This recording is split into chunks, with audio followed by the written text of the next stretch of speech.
Et laissez-moi vous raconter une histoire. L'histoire d'un royaume. Le royaume aux 1000 merveilles fait selon la volonté du roi. Et dans la création du roi, il y avait un être fait semblable à lui, qui le ressemblait, que le roi aimait parler, prendre de ses nouvelles. Et lui donna le pouvoir sur une partie de son royaume de dominer. Mais à une seule condition, de respecter sa parole. Et sa parole était de ne pas manger le fruit de l'arbre interdit. Mais un jour, l'ennemi du roi, il se promenait, il se pavanait, il se promenait, il se promenait. Il vient à la rencontre de l'homme. Il dit, l'homme, hello. L'homme le répondit. L'homme l'écouta.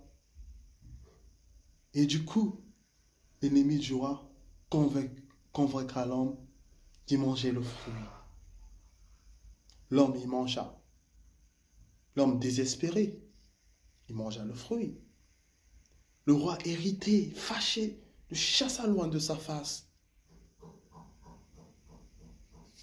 Et l'ennemi du roi, content de ses œuvres, assujettit l'homme, pervertit l'homme, met un joug sur son cou, le rend esclave de lui, le tire dans le mensonge, dans le péché, lui tire encore, commet encore plus. Et le roi sur son trône voyait tout, il écoutait tout, il entendait tout. Mais il voulait faire quelque chose pour l'homme. Il convoqua toute l'assemblée du roi, toute sa cour le convoqua.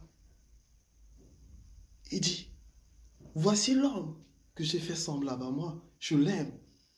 Mais à cause de ce qu'il fait maintenant, je ne peux pas.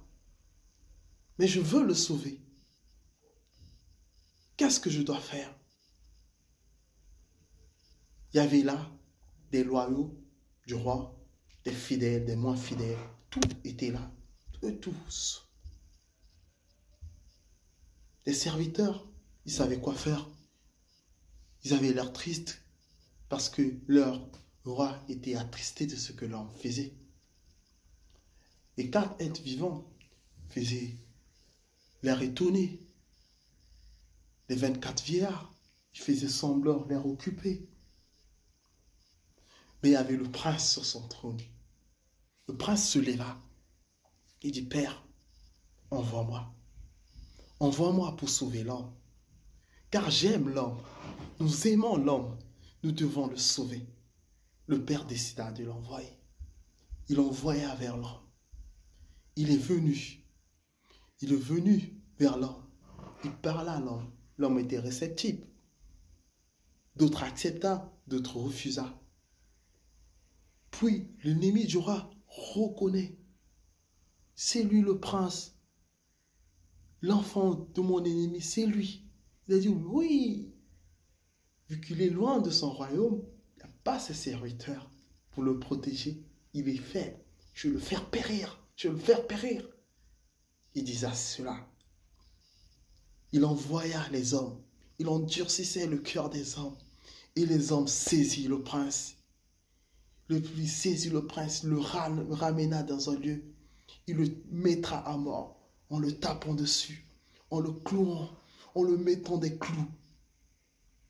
Et le prince mourut. Alors l'ennemi du roi, très content, il était content que les hommes ont fait sa volonté, alors que ce n'était pas sa volonté, mais c'était la volonté du prince et du roi. Et le prince qui était sur son trône est devenu le prince de l'équité, celui qui nous a acquittés de nos iniquités. C'est pour ça que je viens dire à quelqu'un, ce prince c'est Jésus, il revient bientôt.